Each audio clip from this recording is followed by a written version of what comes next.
What is up, watch friends? Welcome to another episode of Talking Timepieces with Tony. I'm Tony, and just doing a quick video. I say a quick video, they're never really that quick, are they? Today I am wearing my Mont Blanc. It's you know what, man, this is a really nice watch. The strap just really, the dial is amazing on this watch.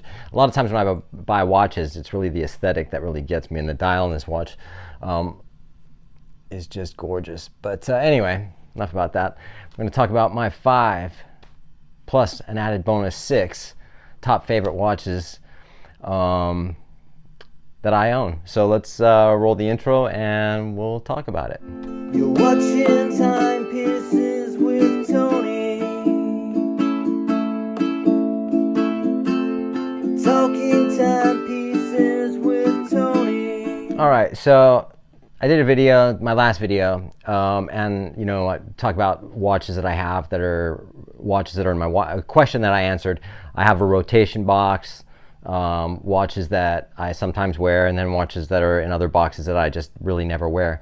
Actually, the few of these watches on today are watches that are not in my everyday rotation box. All right, so and we can also eliminate money out of the equation, because some of these watches are not about how much money they cost, but it's about what they mean. So you know, because sometimes, you know, it's not just having that Rolex. It's just could be something so much more. What am I trying to say? Something not anywhere near, not a luxury piece, right? Sorry, man, I'm just like thinking about something. But anyway, let's start with the first piece. Okay, so the first one is a Swatch. How I got this watch, I actually broke it taking it out of the case today. The plastic broke. I have another one, so it's all good. This watch was gifted to me by my best friend Doug when I moved to Texas in 2011. Yes, I moved to Texas, and I lived there for 11 months. But as soon as I got there, it was not too long after, I was getting cramps in my leg and all this weird stuff, and I ended up spending 2 weeks in the hospital, blah, blah, blah. Anyway, all that stuff aside, I have a pretty bad illness, or, you know, it's what it is. It's just, anyway, I'm not trying to get into that. But, and I would talk to my buddy, and I said, oh, Swatch have this new sort of skeleton line, which is really, really cool. I'd like to get the black one, but blah, blah, blah, the whole thing, and I didn't, because I'm going through this whole traumatic, you know, I think I just got out of the hospital. I've been in for 2 weeks and whatever. And lo and behold, about a week later, this showed up on my door, and it was my buddy who had sent it to me. So it means a lot to me. So I love this watch. I don't ever wear it. I can't see the hands. You know, the black is just too dark. But I wore it for the whole time I lived there in Texas, and I still have it, and I'll always keep it. So that's what that watch is, and it's awesome. Excuse me. The next watch, I have to say, even though it's a brand new watch, is my Zenith Pilot. It's just that I have a history with Zenith. I had a Zenith, I want to say 2003, 2004, yeah, 2000, probably 2002 to 2004. And I love that watch, and I'd gotten rid of it. It was an El Primero as well, and I always regretted it. And for some reason, I always had this thing. I felt like this connection to Zenith watches for so long, you know, over 20 years at this point. I'm like, kept meaning to buy a new one. I kept meaning to buy a new one, and I just didn't, and I just didn't, and I just didn't. And I finally did, and it's kind of like, in a weird sense, a grail piece for me. Maybe not for others, but it's because it's not considered a grail watch, I guess. But, you know, whatever a grail watch is, you know, I mean, but so I love Zenith, you know what I mean? It's just, it's a reliable, it's got one of the best movements in the industry, and Zenith are a great company. They have, the people that work for Zenith are amazing. So, you know, and they've been real good to me. Zenith, the president of Zenith, gave me the watch stand, which I have it right here, this marble Zenith watch stand, which I use daily, and it sits right here. I take the watch off and I just put it right on the case there. So Zenith, I love you guys. That's my number 4 favorite watch right now. Number 3. Let's go with the Rolex GMT Master 2 Batgirl 126710 BLNR. Why this watch means so much to me, even also is another new purchase, is not being able to purchase the watch or having Rolex as per se, but it's how I got the watch that means more to me than the fact that I actually have the watch, if that makes sense. This watch was it wasn't really an expected purchase. I kind of wanted one. I didn't think I'd ever get one. I never really, I would joke around with one, but that wasn't my AD. But the thing that really means a lot to me on this was I was in Bindi Jewelers one day this year, and I finally met one of the owners, and super cool. We were talking, and it was just one of those weird how the stars aligned. Came, a bunch of my viewers had come into the store. Oh my God, I see your channel, blah, blah, blah. It was great talking to people, and I love that. It was really cool. And I think the owner also saw that. And when I left the store, I guess he'd asked Juan, what watch does he want? And Juan said the GMT. And it was about 4 days later. What had happened was Juan calls me or sends me a text message. Senor, what are you doing right now? I'm sitting at my couch having a beer. What's up, dude? Kind of thing. He's like, let's go have a beer. I'm like, I'll give you my address. Come on over. So I actually came over. He said, I have good news to tell you. So I knew it had to be something to do with a watch, but I really wasn't sure. And he didn't tell me. So he comes over here. We grab a beer. We're drinking, and he goes, okay, get ready for this. And he goes, we got you the Batgirl. I was like, are you kidding me? And he's like, nope. I'm like, I was blown away. The fact that Bindi went way out of their way to get me this watch was so freaking cool. And the fact that Juan took time out of his day to come over and have a beer, sit down, we talked and had a good time. And just to tell me that that they got me this watch was amazing. And then of course when I went in and picked it up, it was just amazing.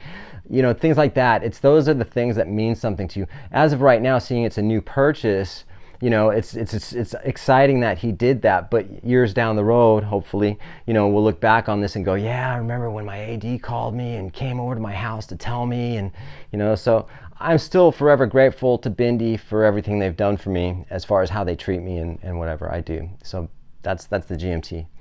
The next one is another Swatch. Snoopy. Okay. Another watch I got this year, but this is more important to me than just about anything in my collection because my little sister gave it to me. And when we were kids, we had Snoopy watches. She showed me pictures of him, when we were little, and when she asked me if when she sent this to me, I just couldn't believe it. I was just like, oh my God, because also we were super Peanuts fans, the Great Pumpkin, Charlie Brown and all that stuff. It was just like things we used to watch, and her and I, we were like twins when we were little kids. We were inseparable, and we had Peanuts watches. I believe they were Timex at the time. I don't remember mine. She remembers. She has a much better memory than I do. But yeah, so this is a watch I wear at least once a week. I'll put it on and just enjoy it, and it's a great watch. I love it. The next watch, okay, so this is just pretty sick, is actually another Swatch. Okay, this is like a watch I bought. Okay, let me set this up. I was on tour in England and Europe in 1994. I was not interested in the band I was playing with. I didn't want to be there. I was just kind of miserable. So I hate to say it, I'd been on the road for about 4 or 5 months, and I just didn't want to do it anymore. So I quit the band and I flew back to LA. And I just felt like I just needed a vacation, which I've never done before, never taken a vacation. So I went to the Grand Cayman Islands. I didn't just randomly go there, but I went to the Grand Cayman Islands and had a great time. I was there for 2 weeks. I learned to scuba dive. And at that time, I had Now I found some pictures, and I was wearing a watch. I'm on a boat, and I'm like, okay, so I'm wearing a bracelet watch. What watch was it? What watch was it? I was racking my brain. I couldn't remember. And then I went, oh shit, it was the Tag Heuer Link that I was wearing. So needless to say, I'm at the beach, and one of the first things I did was went to the Swatch store in Georgetown on Grand Cayman, and I bought this watch. And I went scuba diving in it, and I enjoyed it for several years. Replaced the strap a couple times, and then all I had, for some reason, I just had the head. I didn't have the strap on it until yesterday. And the funny thing is I don't know how I still had it, because this thing's been through hell and back with me, man. I've been homeless since. I had nothing. I've come from nothing up and down. I've had the craziest life, you know. And for some reason, this thing has always stuck by me. I've always had enough room to put it somewhere where I had it. And then I found it in a box several months ago. And I was like, oh my God, I still have this thing, you know. Didn't have a strap. I don't even know what I did with the strap. But anyway, I put a battery in it. I thought the battery was going to be all corroded and it wasn't even going to work anymore. And I put a battery in it a few months ago. And lo and behold, it still works. And it's keeping very accurate, perfect time. It's a unidirectional bezel with nice clicks. See if I can do this. It's a 120 click bezel, you know, and as you can feel it rotating. Anyway, it has no play in it whatsoever. Actually, it has a lot of play in it. But anyway, so I had been trying to find a strap. I'd gone to the Swatch Online store, and they didn't have a 17 millimeter. At least I didn't say. And then you can call them and find out what's, you know. And I didn't want to call them. I went on Amazon a bunch of times, and it was like, I just couldn't find anything. You could get the shiny ones and the bright ones and the ones in your face, but I was like, this watch is vintage, old, man. I want something to just work for it, you know. And I gave up. And then the other day I was like, you know, I'm going to try one more time. And I found 17 millimeter, and it was this one. And I got here in 2 days, put it on last night. I wore it last night. I wore it all day today. And I'm just super stoked to have this watch. So this watch is, and I'm going to put this one on because this one deserves the actual look on the wrist, I think, you know, for being a watch as old as it is. I mean, dude, that's sick. I think so anyway. When I put it on, for some reason, it just felt like it was at home. And the memories I have with this and the memories that I don't have with it, the fact that I was wearing it, it just was like, wow. Because the last time I actually wore this watch, the very last time, I'm saying, was probably the late 90s or very, very early 2000s, the last time I wore it. So it's good to have it back on the wrist. It's just amazing. And then the final watch, you know, I was going to do 5 watches, and then I'm like, well, I'll do an added bonus watch because this means a lot. So a lot of people ask me if I work at Warner Brothers or what's my connection with Warner Brothers. Well, I have a big history with Warner Brothers. Not just that, I mean, with my family or with myself as well.